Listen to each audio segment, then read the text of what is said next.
The Military Personnel Subcommittee will reconvene.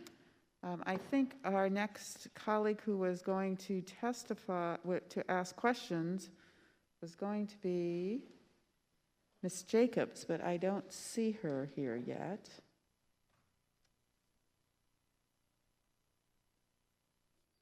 I'm here, Madam Chair. There you are. Okay, Ms. Jacobs, you're recognized for 5 minutes.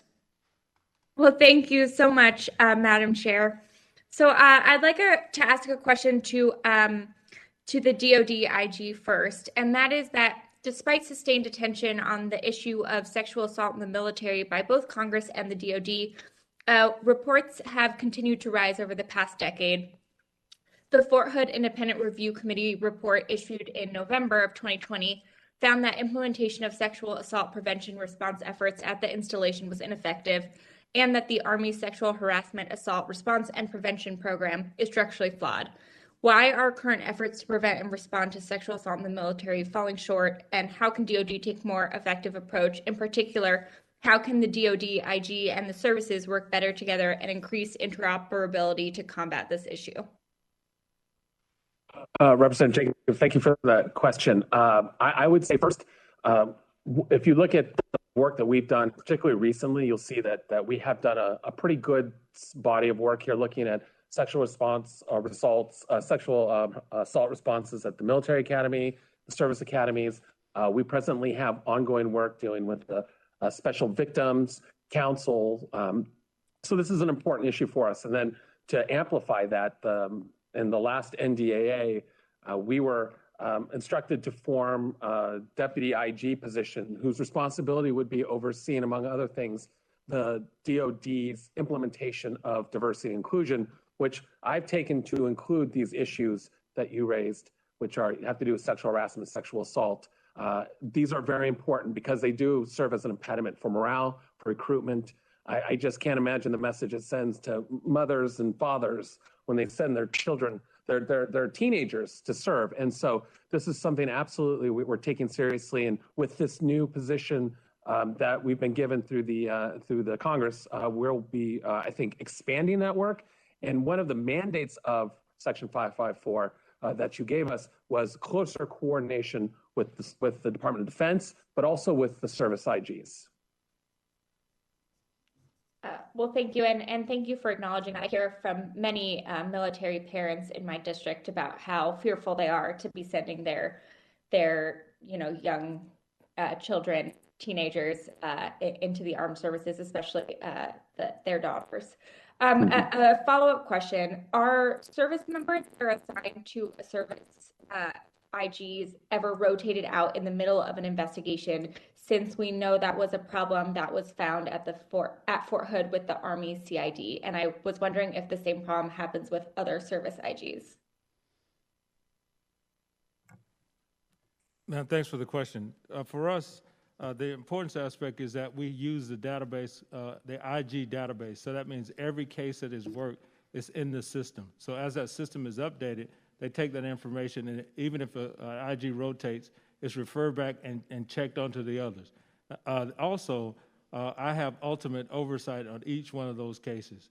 So I have the responsibility to make sure every case is done and done to the standard as it needs to be. Representative Jacobs, to your specific question, it is highly unusual for us in the Department of the Air Force that an IG initiates an investigation and in the middle of it suspends and hands off to somebody else. It does happen. It's infrequent. It's carefully handed off. And as my colleague here said, regardless of a handoff or not, the oversight is consistent. Yeah, Congresswoman, in the sake of time, same thing on the Navy side. It may happen occasionally, but there is a very good handover, constant tracking of that case, and then oversight at my level. Same thing, Congresswoman Jacobs. It's very rare that it happens, although it did happen during this last year since I've been on deck with an investigator that came down with COVID, and that happens. You've got to have, I think, a good checks and balance. You have to have a good case management system. I think we have a good one right now, so we are monitoring that when it happens, and if we have to turn somebody over, we do, but it is very rare. All right. Well, thank you all for your responses and thank you for your service to our country. And Madam Chair, I'll yield back the remainder of my time. I thank the gentlewoman for her questions. Are there any other members seeking to be recognized? Okay, hearing none, then I'm going to ask my questions, and that will probably bring our hearing to a close. I would like for you to write these numbers down. Department of Defense, 1,750. Army, 1,441. Air Force, 1,886. Navy, 2,620. I don't have a number for the Marine Corps. How many staff does the IG have in the Marine Corps? Ma'am, presently, I've got about 41 on my staff, and then I extend about another 30 that are inspectors that I pull in. That's just within my headquarters, ma'am. Well, within the Marine Corps, the number of inspectors general that you have is how many?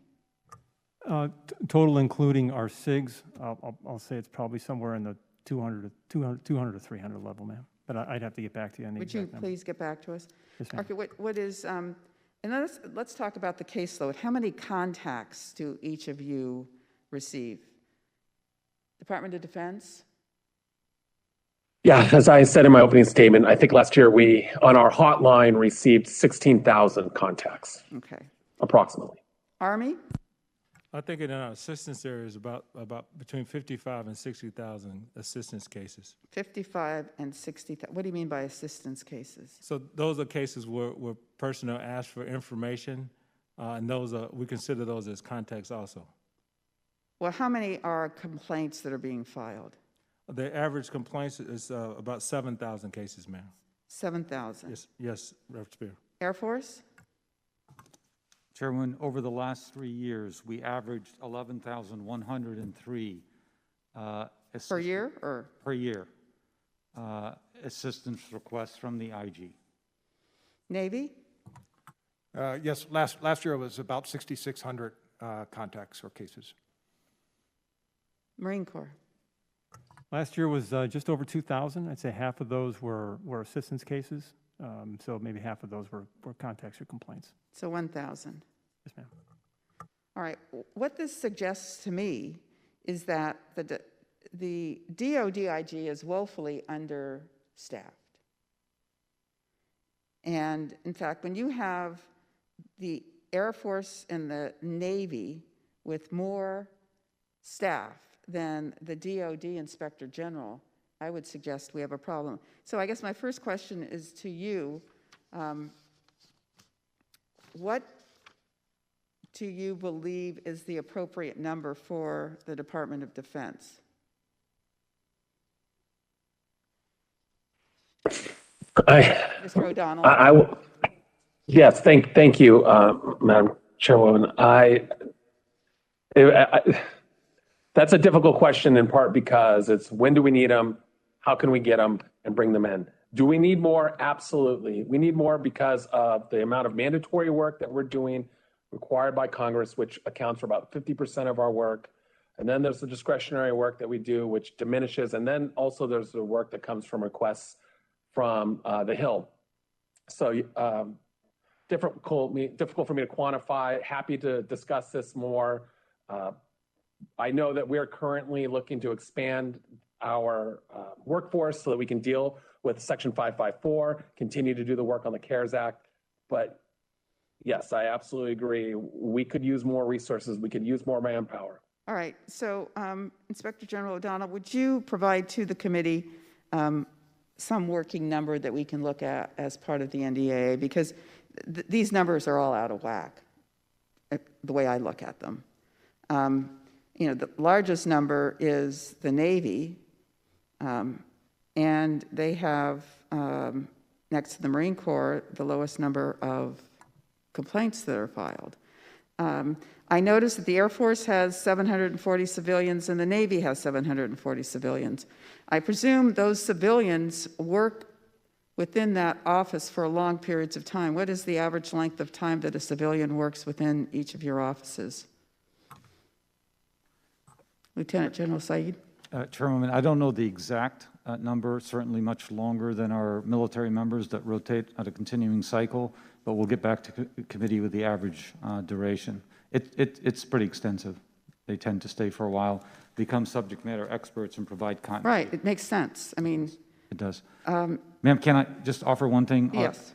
So the workload, when we said 103 assists or requests for assists from the IG, that's just on the investigation side, right? As we said before, we have to do inspections of every single unit. No, I understand For that. readiness on a recurring basis, and that's a huge workload in itself. I understand that. In fact, one of the things members of Congress look at inspectors general as independent offices. When we look throughout the federal government, IGs are independent. They have subpoena power. They have, remarkable responsibilities and the ability to audit. To call the component IGs, in particular IGs, is a misnomer. And even in your roles, because part of your function has nothing to do with really the investigative function that we look at, the auditing function that we look at, the waste, fraud, and abuse function that we look at when we think of IGs, you may even be misnamed. But I do think that is what's creating part of our concern. So,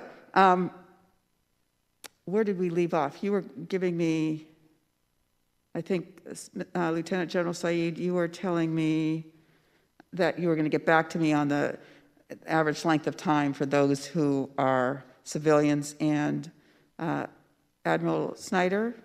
Yes, Your Honor. I show that we have 495 civilian positions throughout the Navy IG enterprise, and I will have to take that for the record as well, ma'am, for the average length of service. All right. So, Lieutenant General Smith, you indicated that in part of your review, you have just fired 2 IGs. Is that correct? No, ma'am, more than just 2. So we've averaged last year of the 55 cases, there were about 20 that were fired. And it's not just command IGs, it's at every level. So if there are allegations, we have a professional reliability branch that they come in, it's a separate investigation, we have oversight, and they get due process, but if they don't follow what the requirements are, they lose their credentials, both military and civilian. We're talking about IGs. That's correct, ma'am. So you have fired, what was the number again? This year, it was 20 IGs out of the 55 allegations that were there. Okay. How about for you, Lieutenant General Said? Ma'am, I'll have to get back to you with the exact number. I haven't fired anybody. I have decredentialed. We take somebody out of an IG position if they don't perform to the level that we expect them to, if they have a conflict of interest, or if they become the subject of an investigation that is substantiated. They don't have any credibility at that point, so we automatically remove them. So I'll get back to you with a specific number. It's an automatic decredentialing instead of a so-called fire. So where do they go then? Depending on the severity of the issue, they might actually totally be discharged from the Air Force if it's really severe. If it's because the standards are so high to be the IG, they might be able to serve elsewhere because the severity of what was substantiated is acceptable to maybe with some mentoring to continue service, but certainly not in the IG. They would lose automatic credibility. All right, so you'll get us those numbers. Admiral Snyder? I've not fired anybody. We are in the process of, like the Army has set up, establishing a professional conduct review board to be able to specifically look at any concerns we have with the IG professionals. So how many have you removed from the IG position they hold? I have not removed any. You have not removed anyone? No. All right. Ma'am, of the 40 ones of the 40 ones that we have, I have not fired any of them. All right. Not yet. Again, I think we have a pretty good vetting process. We have denied a few from being brought on as SIGs because we did not or at least feel that they were the proper quality, but we have not had to fire anybody yet. So Chairwoman Spare, I'd like to clarify one thing. So when we're talking about IGs, it's more than just the lieutenant colonel or colonel command IG. We're talking about subordinate IGs. So I understand. Yes, ma'am. All right. To you, Lieutenant General Smith, the FORSCOM IG went to Fort Hood and came back and reported, I presume, to General Garrett that everything was terrific, if you recall. Maybe he didn't use the word terrific, but he basically signed off, did a checklist, said, yes, everything is appropriate. We then had the Secretary of the Army stand up an independent committee. We've had a number of hearings with them here. They came back with a very critical report with 70 recommendations and underscored that the IG did an inadequate job. That's frankly what has piqued our interest in looking at the IG function generally, because we have a certain perception of what an IG is, and it would appear that it is, very different in application. So what happened to that IG? Well, that IG, ma'am, is still in position. We have looked at learning from that mission from there by first assisting the Fort Hood Independent Review Team by providing them information. We've studied each one of those cases and expanded our survey pieces, which I think was a problem area from that, of not talking to enough people, not making sure that we had the right breakdown for the numbers of organizations or people that we talked to, and the right gender of Lieutenant people. General, excuse me, but he failed. He absolutely failed in his job. He talked to very few people. He came back with the wrong assessment. He was criticized by this independent review committee, and he's still in his position.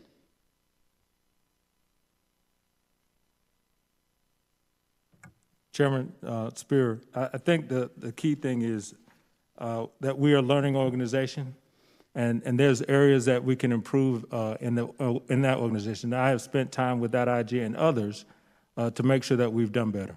If I'm a doctor and I perform a surgery inappropriately, if I create malpractice, I don't get to practice medicine anymore. I think that was investigative malpractice. And for that individual to still be in that position, I'm not suggesting he be fired, I'm suggesting he doesn't belong in that position. And that's part of the problem. We need to professionalize these component IGs and make them independent, or they're not going to provide the value that we expect from them. Chairwoman. What happens, how is it a component IG promoted? Who makes that call? Chairwoman Spear, that is done by a central selection board, so it's not their commanders on the ground that selects them based off their overall background and their ability to move to the next level. All right. I have just a couple more questions, and I thank the ranking member for hanging in here.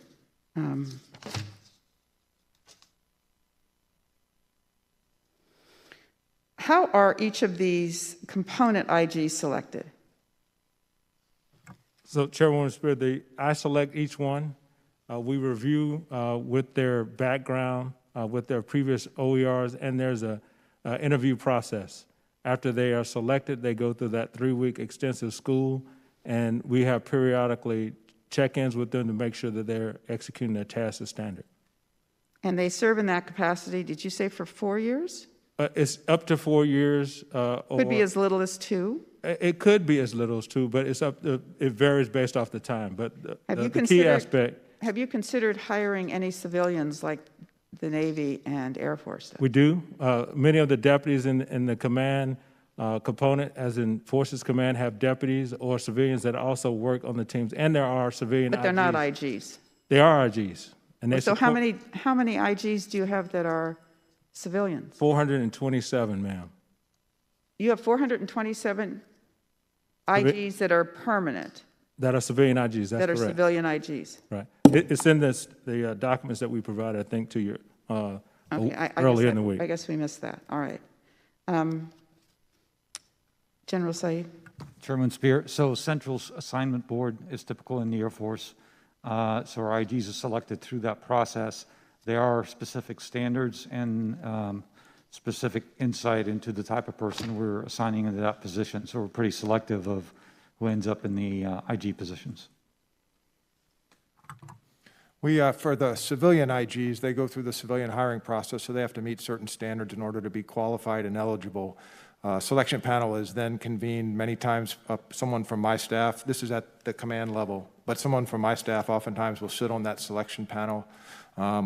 When they have a proposed candidate, it comes back to my office for vetting, and I have to provide my concurrence for that proposed hiree before they're hired. On the military side, it comes from the personnel system. We get an advanced copy of their record, and once again, I must approve their assignment as the IG. General Castelli? Yes, ma'am. For the civilian hires, the civilian hiring process, we do sit on those boards up at IG Marine Corps, and it's a collaborative process with the local commanders as well. Our Manpower and Reserve Affairs assigns officers to the commands. We vet those individuals working along with those commanders to make sure that we have the right Marines, All right. officers serving as SIGs. AR 20-1. You heard the former Inspector General Heddell talk about this. I still can't get you all said that you're all independent. I presume that you believe that all your component IGs are independent. But you have an AR 20 that says the Army IGs work only for their commanders. They are the conscience of their commanders, that all IGs must understand their commanders' expectations, standards, visions, and personality. They are the confidant of the commander. So I want you to think about this. I'm not going to even ask you to answer it now. I would like for you to give us some written response. I don't know how that squares with being independent. And I am deeply troubled that we have a system here that, for the most part, does not provide the kind of oversight that we need. The only time that sexual assault was mentioned was not by any of you. It was mentioned by a colleague, and yet sexual assault and retaliation associated with sexual assault and sexual harassment is the big elephant in the room. It was former Inspector General Heddell who said that that was a serious issue that Inspector Generals should be looking at. So I'm going to close with that. I'm not going to make a big deal about this, but Major General Castelvi, I met yesterday with family members of the AAV in which you were in charge of, and the deaths of those 9 Marines. And I must say, it's a very painful thing for all of us, but I don't quite understand how someone gets elevated to the position of an Inspector General after being in charge of that particular disaster. So with that, we'll stand adjourned.